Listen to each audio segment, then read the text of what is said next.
Hare Krishna, everybody. Thank you guys for being here.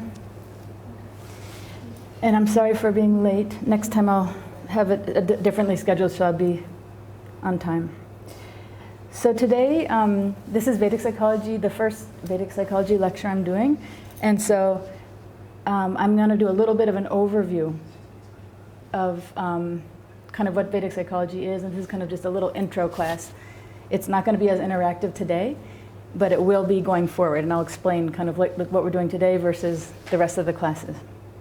So Vedic Psychology is all about understanding the human mind, and you can see how many different expressions the human mind has. There's a lot more than that, but we all have experienced so many different feelings, right? And it shows on the face. The face is the indicator of the mind. So today, I'm going to explain what is Vedic Psychology, and then the approach to this course that we're doing.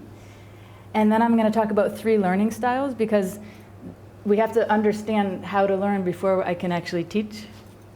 And then obstacles to learning. And then I'm going to give homework. So that's my style.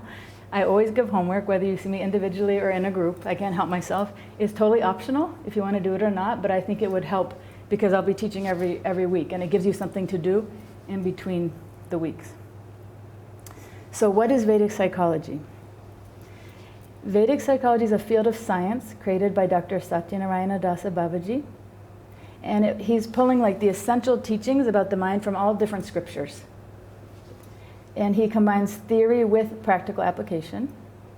And the goal is to help anyone, any of us, to understand and ultimately to transcend our mind, to get out of those gunas of sattva, rajas, and tamas. And then the purpose of Vedic Psychology is to purify the mind so one can clearly see their own blockages and overcome their ahankar, which is their ego, not Freud's ego, right, but their sense of identity, and their samskaras. And the result would be, if we could do that, we'd be able to have a full surrender to our guru, and we'd be able to advance on the path of bhakti yoga.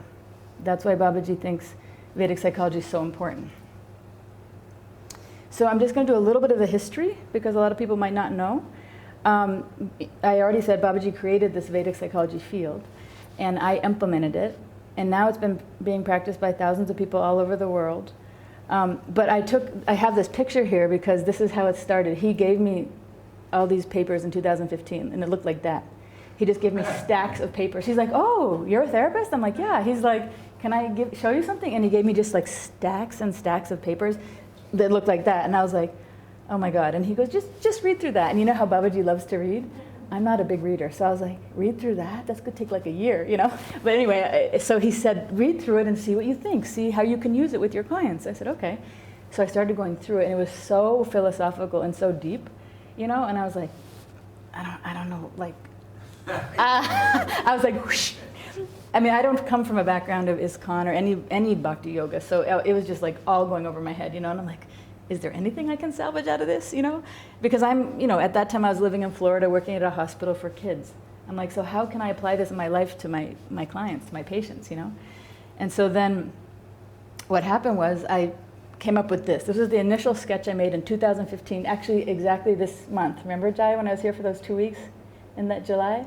So 8 years ago, in July 2015, Babaji gave me something that looked like this, but without all the words. He just gave me this Gopinath, had made these 4 blocks, and he had them configured in a different way. He didn't have the 5 senses, but he had ahankara, buddhi, manas, and chitta.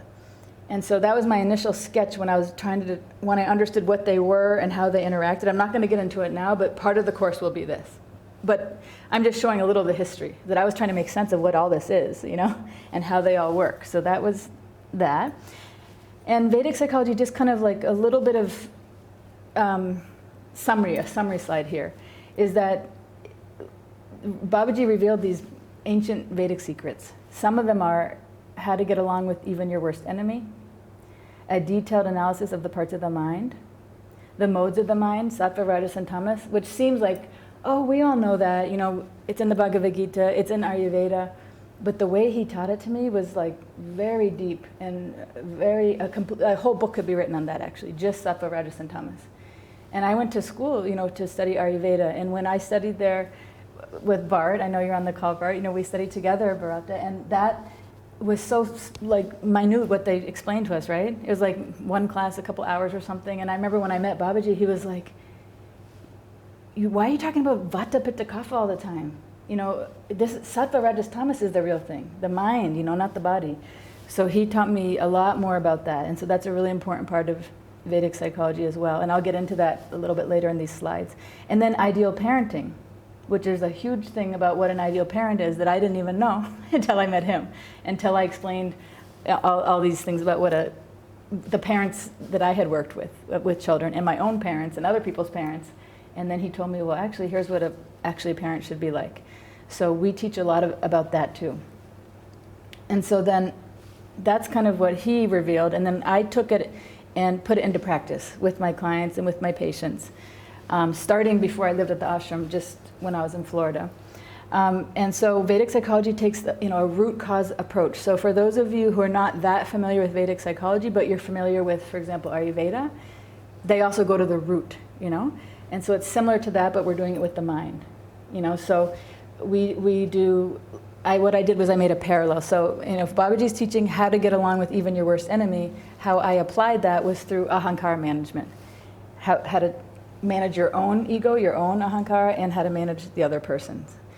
When Babaji taught me the detailed analysis of the parts of the mind, then I created something called like a self-assessment, where you use your buddhi, you use your intelligence to see the parts of your mind, almost like you're seeing a car, and you're seeing, oh, there's a problem with the brakes, or there's a problem with the windshield wipers. So that's kind of how I put it into practice, practically speaking. And then when Babaji taught about sattva, rajas, and tamas, the modes of the mind, I made something for manas, for our emotional mind, called the sattva plan.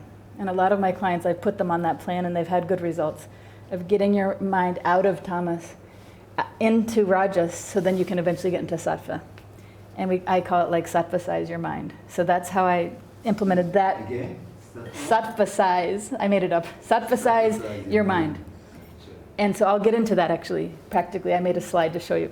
And so that's what I did to make that practical when he taught about the modes of the mind. And then for ideal parenting, once I realized from him what an ideal parent is, then I created this plan, basically, this approach to identify the samskara of what your parent did, basically to hurt you in some way, and then how to deactivate that samskara. And I do a lot of different techniques around that. I spend a lot of time on that for people who are ready for it. It's not everybody's ready for that. It's like giving a root canal with no Novocaine. It's very painful. Some of you have experienced it. But when you deactivate it, then you feel a lot of relief. So Vedic psychology versus Western psychology, there's a lot of differences, and we've been asked that question a lot of times, so I figured I'll just put it here to give a few contrasts. So in Vedic psychology, we're about, it's about educating you, so you don't have to rely on me. And I have a lot of clients who are not Babaji's disciples, who just live in the US, and maybe they're an Ayurvedic practitioner, or maybe they're a yoga student. So they're like not that into bhakti, they don't even know what it is, And so they want to treat me like a normal therapist or a normal psychologist. And they just say, tell me what my problem is, what should I do? And I said, that's not our approach. I'll ask you a question, and you figure out your problem. Based on what I've been teaching, you figure out your problem. So the idea is, I just told my client yesterday, I'm like, I don't want to talk to you 10 years from now. Like, I don't want you to be sitting here with me 10 years from now being like, what should I do about my wife? You should, the whole idea with Vedic psychology is we're teaching you, right? So you be your own therapist once you've got the tools down, So we teach you how to discover the parts of your mind, but it's you. And it's the third point for Vedic psychology is you figure out what to do through your introspection. So I can give you the questions, I can guide you, we can give you the template. When Babaji's teaching the class, he's dropping, at least from my filter, how I'm hearing it, he's dropping so many hints, the whole way along. So it's like if you can take that hint and be like, oh, maybe I am the jealous one. And then introspect, you can go a very long way. But I'm not going to ever be like, you're the jealous one, You have to figure it out. Because if somebody tells you, then your ego's going to go up and that's not me, it's you. So the whole idea of Vedic psychology is you use these tools to improve yourself. And we also go to the root, the root cause, which I said before on the last slide. Now, I'm also a Western, I'm a psychologist and a licensed therapist. So I have a lot of good things to say about Western psychology too. They go hand in hand. And some Western psychologists or therapists might disagree with what I'm saying. They might not be like, they might say, well, we do all the things that Vedic psychology does too. And that's great if they do that. I don't know every single thing that every psychologist does. So it's not so black and white as I'm putting it here. But in general, what I've seen and experiences with Western psychology, it's education about behavior change. The most popular type of Western psychology, some of you have probably heard of, is called CBT, cognitive behavioral therapy, right? And so it's about like, you have this problem, and so now here's the behavior, and now what thought was driving that behavior? So now change that thought, so then you change your behavior. Great. So what Babaji calls that is cutting the grass. It's like, and how long till the grass grows again, you know? So it's fine because we need to know how to do that, but we have to also get to the samskara. So I actually, I'll do cognitive behavioral therapy. I'll do that Western approach with a lot of my clients because they're in pain at the moment. And so I'm trying to help just calm down the pain for that week. And then eventually when they can stay calm for long enough, we can go in and rip out that samskara, you know? But for a long time, so I do mix these. They're both helpful. So in Western psychology, oftentimes the psychologist will tell you about your mind. They'll say, this is your problem. This is your diagnosis. You know, I have that big, 500-page book. Okay, your diagnosis number 39 or whatever, you know. So I tell you what your problem is, right? But in Vedic psychology, that's not the goal. When I do tell people, here's what I think it might be, then I'll say, research it. See if you really think you are codependent. Just go research that. And you come back to me, and if you tell me that you agree with what I'm thinking, you tell me why. Why do you think that that's you? You know, so I might give a hint like that, but I'm not going to like do a formal diagnosis because I want you to flex your muscles. But I'll give you questions to have you kind of like circle the drain and figure it out. But in Western psychology, the psychologist often also tells you what to do. It's very directive. Not all of it. Sometimes it's very, if it's Freud, it's just never really directive. And some people will totally disagree with that. They'll say, I've been to 3 therapists before coming to you, and you're the most directive. So it depends. It depends. But and Western psychology in general will look at managing your symptoms. So if you're coming in and you have a broken heart, they're going to help you work on the broken heart. Like, you should exercise more. You should go out with your friends more. Don't be depressed at home. You should move to a new city. So that's all like dealing with the broken heart. But why do they have the broken heart? And going deeper and deeper, like, oh, you fell in love with somebody who was abusive to you, just like your mother. Let's look at that level too. I'm not saying you shouldn't do things to make you feel better in the moment. So we do kind of both. But that's just like a little snapshot. So I want to share, before I go any further, Babaji's wish. This was an email he sent to me in 2015. This is a picture of him in his village. He said that I should show this to you guys because a lot of you will never get a chance to go there and see that. So that's him in his village. And he said, I would like that all of my disciples learn Vedic psychology so we can have a healthy, happy, harmonious community of devotees. I've been teaching the Vedic psychology philosophy for over 10 years, but I've seen little effect. Maybe you have some idea as a psychotherapist on how to make the philosophy practical so people can get it and make true changes. Please continue to use the Vedic psychology concepts that I've taught you with your patients. We can also try to teach my students and see if they're open to it. I hope that they'll accept you and that jealousy does not cause them to be low-level learners. They have such a precious opportunity to learn these foundational truths about the mind, a true boon on the path of bhakti. So that was 2015. I tried then, I taught like 2 or 3 times and it didn't really go anywhere. So I'm trying again now and I'm not sure how it's going to go, how people are going to treat me. But if anything happens where somebody tries to sabotage me or the jealousy comes up, I'm going to deal with it directly this time. So I just want to let you know that. So our goal is to educate the Jiva community on mental health so everyone affiliated with Babaji can learn about and take responsibility for their own mental health. If we are all mentally healthy, we can work and live together without anger, fear, anxiety, depression, blaming, naming, claiming, competition, or jealousy. So Babaji's vision is a loving... Blaming is like it's... Yeah, we could add a lot more, but you got the idea. The vision is to have a loving, harmonious, supportive, and vibrant community. So the approach to this course is I'm going, each week, I'm going to explain the concept, whatever it is I'm trying to teach. And I'm going to be teaching about the different parts of the mind mostly, so you can get your foundation down. And then we're going to apply it to a case study. So each week I'm going to bring a case study, and depending on how the group goes, you might also bring a case study. We'll see if you feel comfortable, but I'll start. And then once you've applied it to the case, then the homework is every week you apply it to yourself. And you see like, okay, so whoever we're talking about, is there any part of that that relates to me? Because typically what happens, if I didn't do this structure, is I explain the concept, we apply it to a case, and either you just stick on that case, or you stick on how Sujani's like that. It's very easy to be, oh yeah, Vilas is totally like that. It's just normal for the mind. Nothing against any of us. I do it too. I'm not some enlightened being. I do it too. So it's really hard. So we're putting this structure here so we can say, now, try to help control yourself and say, yes, we applied to that case. Now flex those introspection muscles and apply it to yourself. That's what we're going to try to do here. Okay? So the application of this concept, whenever there's a concept that I'm going to be teaching, you can choose to learn in one of three ways. You can bring your sattvic self, which is your peaceful self in your clear mind, your rajasic self, which is your passionate, impatient self, or your tamasic self, which is like dull, lazy, deluded, like you can't see things clearly, depressed. So if you're coming with this learning style of being sattvic, you're clear, you're concise, and you're self-reflective. All three. Okay? If you're rajasic, you're impatient, you're kind of like the know-it-all, and you're competitive. If you're tamasic, you're confused, you're indecisive, you're not sure, and you're insensitive.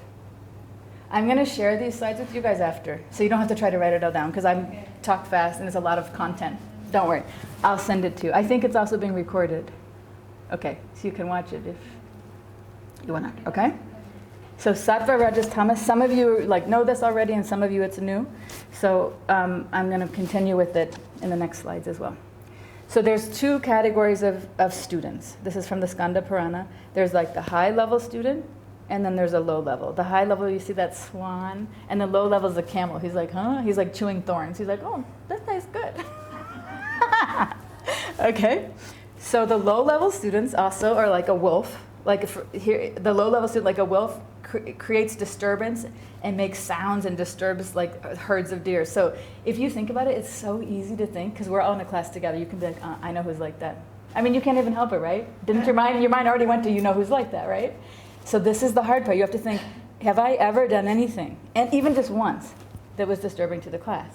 Like, I know for me, I run really hot, and I'm like, can you please turn the AC on? And practically everybody in the room has to wear a winter jacket. That's disturbing. And I feel bad. I don't know what to do. I mean, one time Vilas even brought a fan. He's like, put it on your head. I'm like, oh, But so you have to think, like, I don't want to think I'm a disturbing student, but I am, So that's the thing. And then I have to think, like, how can I take responsibility for that? Like, I told Vilas after, I'm like, I'm so sorry. I turned around and you're like wrapped up, and I feel bad. Like, what can we do about that? And he's like, I know, like, your hormones and you're going through menopause and you're just sweating a lot. And I'm like, thank you for your understanding. So not that I could change anything really, but at least the conversation that I acknowledge that's really hard for you. And then I was like, can I bring you a blanket next time? So that's like owning your part. Instead of being like, that person who's so annoying and always asks like stupid questions or whatever, that's the disturbing one, not me, right? So that's the difference. Trying to be like, what did I do that was disturbing? How could I improve myself? And not be like this wolf. Also, like a bird found in the Himalayas is the Barunda bird, who can hear and talk but doesn't follow the concepts, kind of like a hypocrite, Like a bull who accepts both dry chaff as well as green grass and can't discriminate like what's right or what's wrong. That's another type of low-level student. Or a camel. That's the picture I showed, who likes to eat like neem leaves and thorny bushes, and does not like to eat like the good ones, and accepts what should not be accepted. So these are all students that would be considered like low level. Here's a tamasic learner who fits into low level learning. I had fun picking out the pictures, I have to admit. So this is like a low level learner. So here's some descriptions, and try to use this as a way to look at yourself and think, what type of my learner am I? And we're probably all a mix of all three, depending on the day, right? But So Tamasic learners, they ask long-winded questions, rambling. Some people are like, what does rambling mean? Do you guys know what I mean by rambling? Rambling means you're going on and on and on, and you're like, what is the point? What are they, haven't you heard Babaji say, like, what is your point? We have a couple of these. Okay. No names, no names. I think you might be one. That's the point of Vedic psychology. Right. And if you're not, then zip it. Try to think of how you are. Because, okay, I'm not going to put you on the hot seat, but you do something that's rambling too. You try to think of what it is. Okay? So, I know you said you said you're excited to have your ahankara bruised today, so that's why I'm doing it. I won't do it to anybody else, but we have an agreement.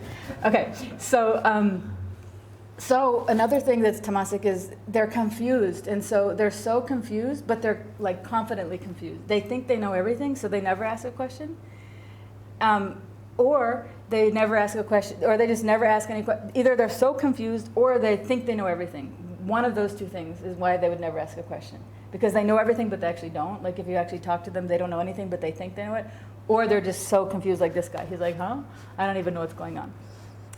Okay? Another one is they're insensitive to how their questions disturb the class. That's tamasic. Because if you're tamasic, you don't have empathy. You're so in yourself. You're so like in the dark, you know, that you don't understand. You don't see how your questions, or it could be your behavior, how your behavior disturbs the class, you know.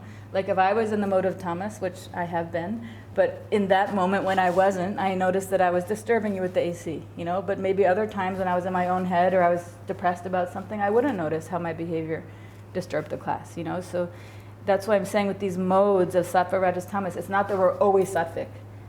We have to think, okay, when I'm going over the tamasic ones, is there anything that you've ever done as a learner, you know, or that you have a tendency to do that could be disturbing to the class, to the teacher? Another one is, if Vedic psychology specific, is tamasic learners, they think they're good at introspecting. So they're actually not, because they're in tamas. How can you be good at introspecting if you're in the mud? You know, you can't. But I've been seeing clients, you know, I've had patients now for 15 years, and it's so funny, the tamasic, you know, what they say. I'm like, oh my God, like, you know, like, I have some clients who use a lot of marijuana, for example. Some of them smoke, you know, like, maybe 5 times a day, 10 times a day, and then they're like, I had the best week, I have the best insight. I'm like, you know, and it's like something so wrong, you know, but they think it's so good. They think it's amazing. And, or they'll be like, I had the best week, I really implemented everything we said. I'm like, okay, tell me. And then they tell me, and it's like, not at all. So that's like Thomas. You actually think you have really got it. You're really good introspecting, and you're really, you know, you don't need any questions because you understand it all because you're a gopi or whatever. But, you know, so, but you're totally in Thomas, you know, so that's the thing. And it's really hard to see. That's the whole thing about Thomas, is you can't see yourself, you know. So this is a hard one. And then they will understand the case study concepts I'm saying somewhat. Like if I'm teaching certain concepts, they'll be like, oh, you're a narcissist, you know. But they don't really get what a narcissist is, or they're doing something to just use the concept to control somebody else or manipulate. The point of me teaching these concepts, which could be potentially dangerous if you're in the mode of rajas or tamas, actually. That's why I'm saying this first, because I'm going to teach you secrets. I'm going to teach you very powerful tools that I use to help people heal. But if you're in the mode of rajas or tamas, you can use it to hurt yourself, and you can use it to hurt other people. So that's why I'm taking the time before I teach it, you know. And I've seen my clients do that, and it's sad. And then I end up in a couple session, you know, and the other one's like, you're gaslighting me. I'm like, he's not gaslighting you. Like, they'll use the terms I've taught them to hurt their partner, basically, you know. And I'm like, that's not what he's doing. You're like in the mode of rajas or tamas. You're not seeing it clearly, you know. And so I'm teaching these tools to help you be loving and compassionate to yourself, for self-understanding, really. Not to start throwing these tools around, because, you know, ideally we'll become a community that we've all healed through using everything that Babaji has taught us, including Vedic psychology, you know, but we won't use it for starting to name people certain things or call out, oh, look at that tamasic person or rajasic person or that person's X, Y, or Z, you know, so we use it as private tools to help ourselves. And then the last one is they think they've mastered Vedic psychology and they don't need to come to class. Unless they want to come to criticize me or challenge me or just to confirm everything they already know. Like they'll be sitting right here. Actually, that happened one time when I was teaching. Like the student sat here and started telling me and Babaji what we were saying that was wrong. Yeah. During class? Yeah. I'm like, what the hell is she doing, you know? She sat right there and she's like, no, Babaji, it's not like that. I mean, this was in the US when we were traveling, but I'm like, this is too much, So she's totally in Thomas, And that's to the height of extreme, but there's other subtle ways people have done this to me. Anyway, but that's what I'm saying. I'm introducing it, and then if it happens, I'm going to call it out. This is not like, I'm not being subtle, because we all have to understand this and not be an armchair traveler just learning it and being like, oh, that's cool. I want you to actually use it in your life and see if you're doing it. Okay, Rajasic. So that's one step up. Rajasic at least has some passion. They've got some fire. So they overanalyze the irrelevant details of the case study. So they'll just be off on the tangent. And Babaji's like, why are you when you hear him, he's like, how does that have to do with what we're talking about? So that's the Rajasic. They're very passionate, but their passion's driven they're kind of missing the point. They ask questions about unimportant details. They don't understand the answers. The answer kind of goes in one ear and out the other, and they kind of dominate the class, and they're very competitive. They compete. That's all part of Rajas. They also try to teach other people Vedic psychology, including their own teacher. That's really fun. And they specialize in telling other people what they need to do to improve. So they're like know-it-alls, and they'll tell you, oh, you need to do this. You should really, And so that looks bad. I think that's a bad representation of Vedic psychology. That's misusing it, It's for you to improve yourself, not for you to tell other people how to improve. Unless you're a licensed therapist and somebody's paying you for that. Otherwise, it's not for that. Or like Sujani, unless you're a Vedic psychology teacher. Sujani's a certified Vedic Psychology Institute teacher. So she's been trained on how to teach people that. Not how to be a therapist, but how to teach the concepts. So that's different. But if you just learn it yourself and then you start telling people in your life what's wrong with them, I think that cheapens actually what Babaji's given us, this gift for ourselves. They don't see how the case study applies to themselves. So when I start teaching it, the case that I'm picking is because I know the people I'm teaching to. Okay, I'll just give you the hint right now. I'm not going to pick some random case that has nothing to do with you guys. I'm going to pick something that I'm like, okay, it has to do with the people and the issues that I know the people struggle with. That's how I pick the cases. 8 years ago when I tried to teach, I didn't say that, but that's what I was also doing, and it was just lost on the crowd. So now I'm going to be more direct because Babaji wants people to learn this, and it's been 8 years, and we started a whole institute and taught a lot of other people it in the West, so we know it's successful. So now we're bringing it back here, hoping that this group, and that's why he wanted me to read that email, that you guys can get it and you can actually use it. So that means don't be a Rajasic learner. You have to see how the case study applies to yourself. You have to get a nugget every time if you're serious about learning this. Rajasic learners also feel proud that they can analyze other people's minds. So they'll be like, oh my God. And they'll try to compare notes with me, how so-and-so's like this and so-and-so's like that. That's not impressive to me. That to the extent you can do that is to the extent you can't see yourself. You can't do both. So if you're so focused on the other person, how she's like this and this and this, or he's like this and this and this, then that means you're not seeing yourself. So I would be very impressed if you came to me and said, I'm so freaking jealous of this person and here's why. I'd be like, yes, now we're getting somewhere. Great.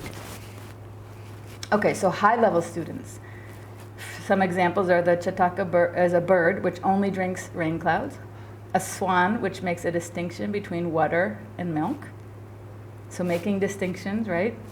A parrot, which speaks nicely and eats ripe fruits. And a fish, which does not blink or make any sounds and listens very attentively, and it floats into the ocean of knowledge. So high-level students are sattvic learners. They realize that the case study is about them. They ask questions. They are efficient in their understanding of the lesson because they ask clear, relevant questions, and then they get it. And they spend a significant amount of time introspecting, and they're applying the lesson to themselves. They take responsibility for their thoughts, feelings, and behavior. They're not blaming somebody else. And they immediately take steps to change themselves. They feel like it'd be like if we're like, there's a chocolate cake, at the door. I would be like, all right, class over, right? I would feel very urgent to get up and go have a piece of that chocolate cake. Whatever the thing is that if you have an attachment, it would be that you would feel some urgency for that, So that's how it should feel when you are introspecting. You realize, oh shoot, I have that problem.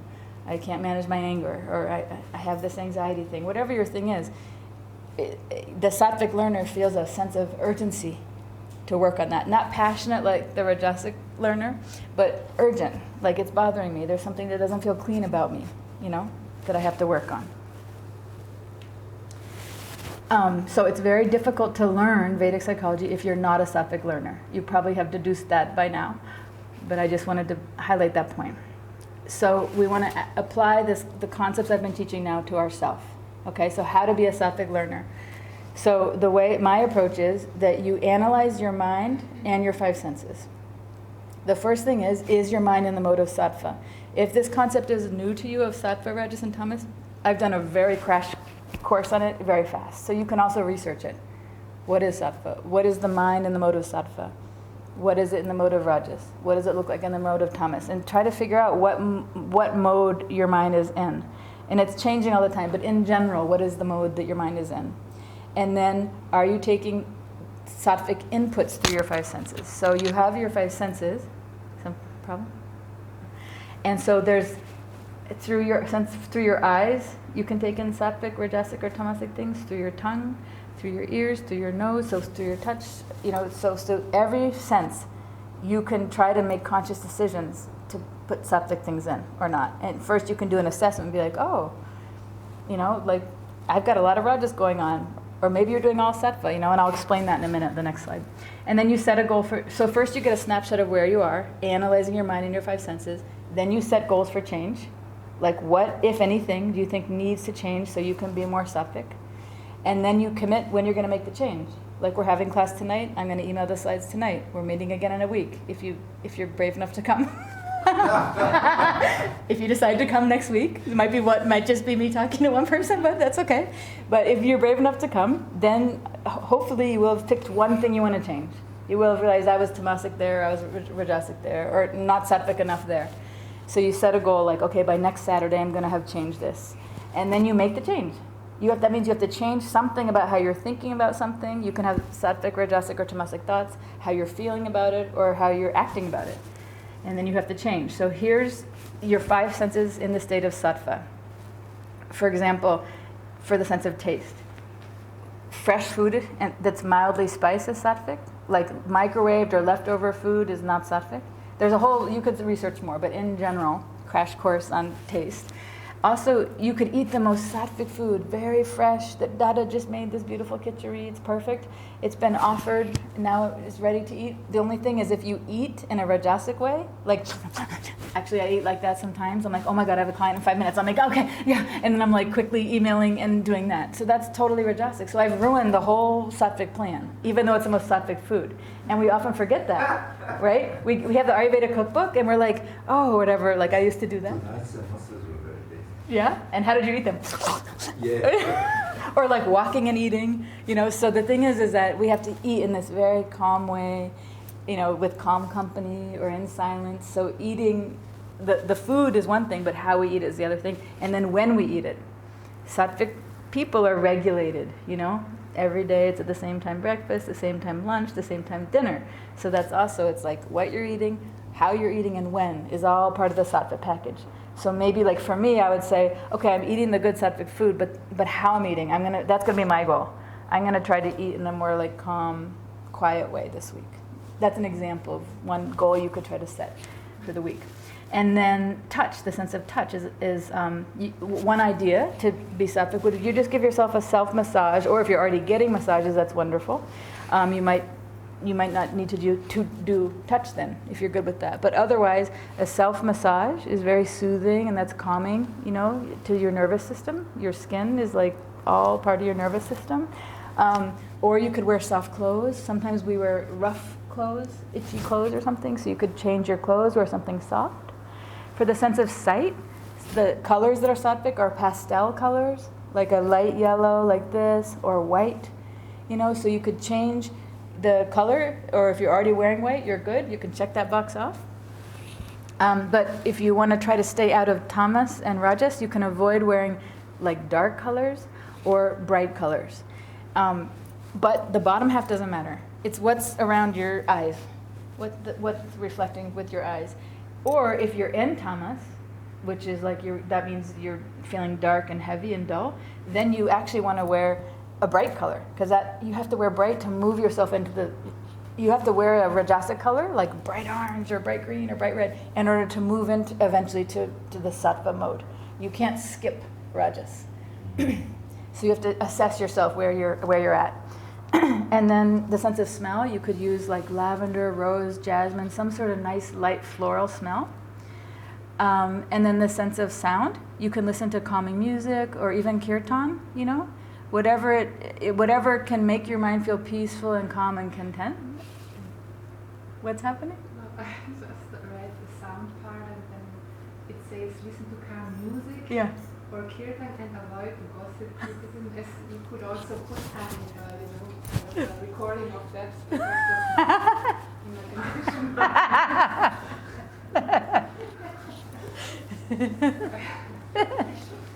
So you're saying you could put a recording of gossip? Yeah. Okay.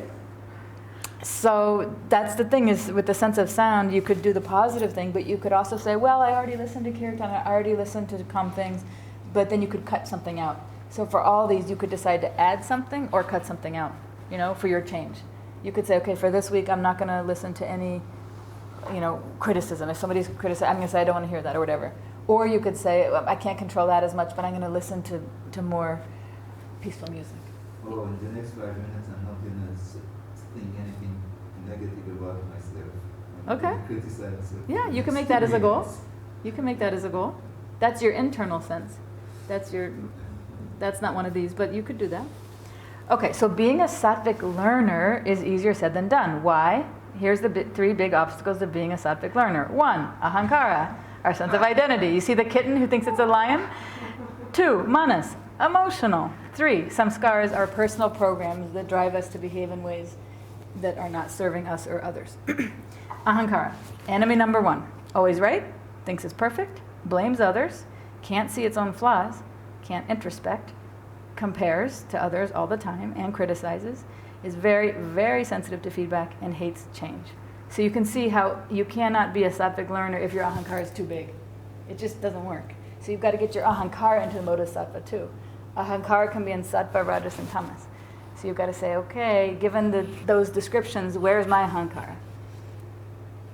Joshi, when can one ask questions during the class or at the end? I'll do it at the end, and I'm worried because Babaji's coming in like 10 minutes, I think, right? So I might not be, maybe you have to save them till next class. Yes. Sorry. I'm trying to go in my Rajasic way, speeding through. Okay, so manas is the second obstacle, and I'm joking here saying it's man's best friend. Manas is totally emotional. It's not our best friend at all. It chases what it likes. It avoids what it dislikes. It's completely reactive. It doesn't think through anything. There's like no discrimination. Manas doesn't have discrimination. It's like, to me, like a brainstem. Or it's like a dog. Like if you kick a dog, then it's probably going to bite you. It doesn't think like, oh, maybe I shouldn't bite that person. Like he's nice to me, he feeds me. It's just going to, you know, so manas has no deliberation. It just reacts. It's very volatile, and it's like a small child. And then our third obstacle to being a sattvic learner is our chitta, which is where our samskaras live. So I say that we often have samskara storms. Look at this. This is like a full-grown businessman. He could be like a very successful like investment banker or something, but look at him. He's like pouting in the corner. So he's triggered from some samskara that's making his inner child come out and be like basically very hurt. It looks like he's hurt. Sulking. He's sulking in the corner, you know.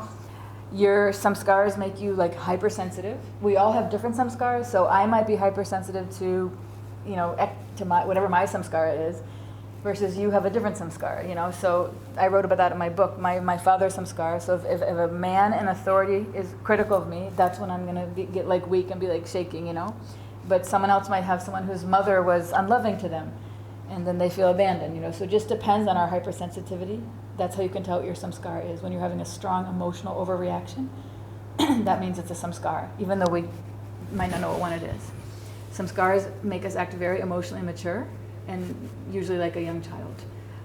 They also make us have a lack of empathy because we're so triggered by that. You can't see the other person, and you can't see how you're affecting them. You're just so triggered by, you know, usually your lack of love or attention, that you're just trying to get that from the other person. You're not seeing what's actually how they're feeling or what they're thinking. And then they also make us, so lack of empathy also comes across as being selfish, right? If you don't have empathy for somebody, you're going to be selfish. And the samskaras also make very bad decisions, right? Because we're just thinking about what I need and we're not seeing things clearly at all. I'm going to get into all of this in the next lectures in our case studies. We'll have some fun case studies. Okay, so we will have time for questions. Homework. If you feel like doing it, don't forget I'm going to email it to you so you don't have to try to read it now or write it down. But I would suggest getting a new journal that you dedicate just to your Vedic psychology work. And you can get something nice and special, like that looks nice, not some crappy, like very thin paper. Get something nice. This is a very big investment in yourself, actually. And then there's 3 parts of the homework. So write down one area in which you can improve upon your learning style, right? So the learning style is the sattvic, rajasic, and tamasic. So you can pick, okay, this is one thing that I think that I do, and I want to improve upon that. So you write that down. And you can look at the slides again or listen to the recording and see. And then you determine which of your 5 senses that you want to make the input sattvic. I was saying also, I didn't write it, but that you don't have to make the input sattvic. You could reduce the rajasic or tamasic as well. But try to switch something, because the mind is just like a machine. So when you start seeing it like that you can control the levers, it becomes fun. Then you don't have to get so absorbed by whatever your mind is doing. You can just be like, oh, I'm sitting in the car, and today I'm going to tap the brakes, and tomorrow I'm going to put the steering wheel left instead of right. You can start seeing your mind like that. That's what I'm trying to help you do with this exercise, Be like, oh, my mind's not in the mode of sattva. Instead of beating myself up, let me just I'll just pull this one instead. I'll just wear white this week, whatever. You can think of it in an unemotional way, that you are in control. It's a nice experience. And then feed your chosen sense, but the food it needs, for 1 week. So it doesn't have to be the mouth, it could just be the sense of touch or the sense of sight, whatever sense you need to feed the sattvic food for the week. And then write down anything you're noticing about your feelings. Okay? So there's 2 resources I have here, and then we have time for questions. The Mind Type Survey, Babaji and I created that. It's on our website, the Vedic Psychology Institute, myvedicpsychology.com. And you can take that if you want, and it'll tell you right there what your mind type is. So that might be helpful. If you want, I'm offering for Seva these individual sessions, 15 minutes with me. So just say that in this class something came up for you and you're like, oh, I want to talk more about that. You can come and ask about something. It's not like deep therapy, it's just 15 minutes, but I know that I'm stirring things up. I'm trying to do that. I'm trying to get you a little bit triggered and to think and to stir the pot a little. So if something comes up, please book some time with me. I have 4 or 5 sessions open every week. And if there's more demand, I might open a few more. Okay? So those are 2 options. And then we do have time for questions. Narottam, what did you want to ask?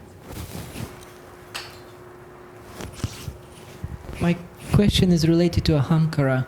I have more philosophical understanding of the term, that it's just identification, and then we apply it to our sex or gender or to our nationality, and then all those characteristics, they're more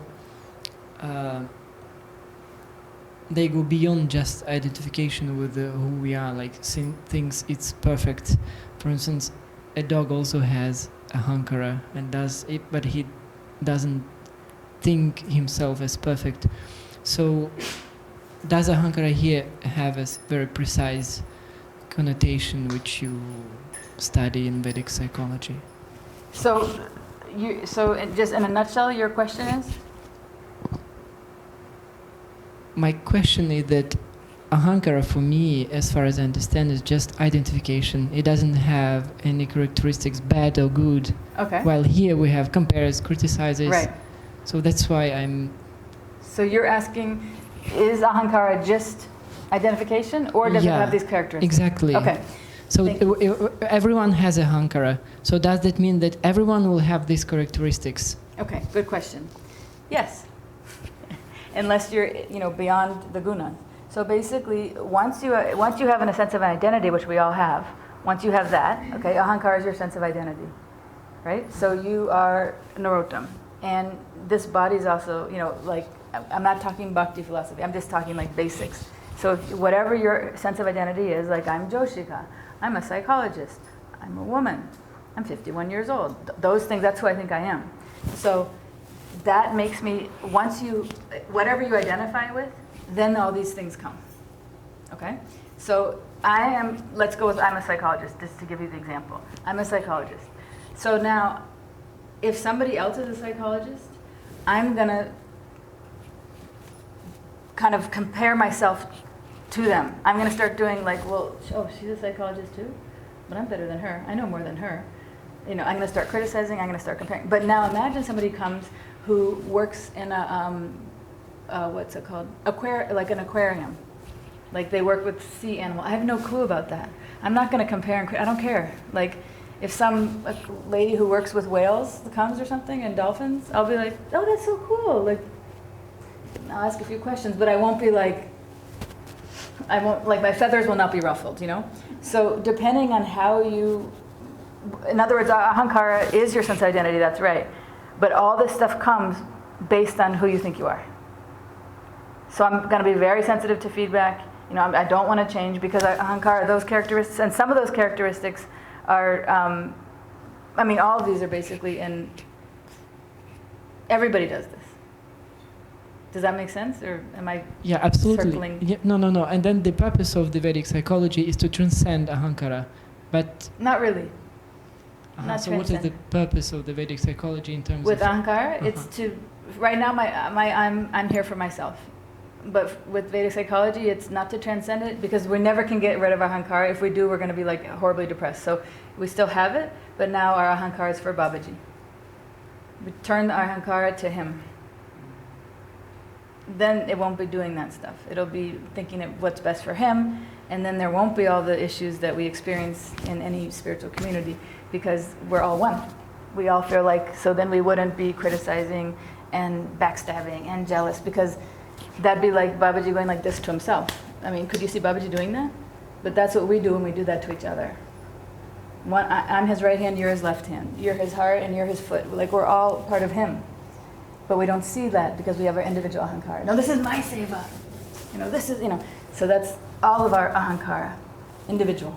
So the goal is not to transcend it. It's to take that same thing and give it to him. Does that make sense? That's pretty good.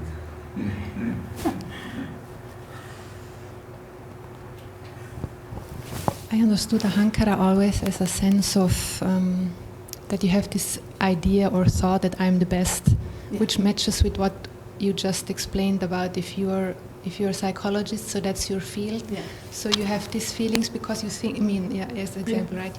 You think you're the best as psychologist. Yes. So how can this be in the three moods? How can it be in the three modes? Yeah, moods. Mm. So ahankara in tamas would be the worst, right? Like I think I'm the best when I'm really not the best, and actually just because I'm a psychologist doesn't even mean I'm a good one. Okay. So I think I'm the best, but I'm like kind of clueless. Because not all people who get a PhD are smart. They just did hard work, So that's in the mode of tamas. And then rajas would be, I'm the best, and I'm going to beat all of you. Like, damn it, like very competitive, very aggressive, very like, knocking other people down, like. So, and then in the mode of sattva is like, I'm good, but I can see where I'm not good, and I'm going to collaborate with others, and I'm going to learn from others because I know there's always more for me to learn. Like, yes, I'm good, but I'm not the best. Like, there's some humility there, But sattvic people love to learn, but not to compete, not to smash each other down. They see unity, so they'll be like, oh, Like, oh, cool, you're a psychologist? Like, tell me more about what you do. Like, maybe we could write a paper together. Right? That's ahankara in the mode of sattva for two psychologists. Yes, Intelligence is one part of the mind? Yeah, buddhi. Buddhi. Yeah. So, what is the definition of intelligence? Well, there's lots of ways, but we usually call it awareness. Awareness. Yeah, like self-aware. Like I'm not looking for something scientific. I just want to have a picture in my mind. It's not like your IQ. A lot of people have high IQ and no self-awareness, So it's awareness of yourself, not of other people, of you. How aware are you of yourself? Yeah, that's good.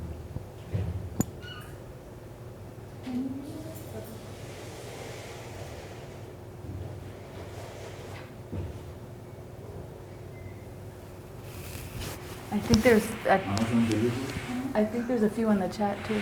Okay, come on. We still have like 3 minutes. Go ahead. Oh, no,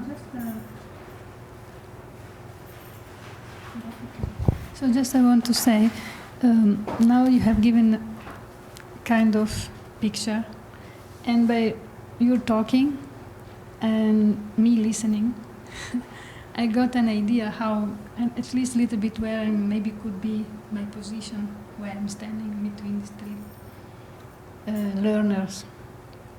So we should just, could we write it down and then maybe confirm it with you? Or? Sure. You can you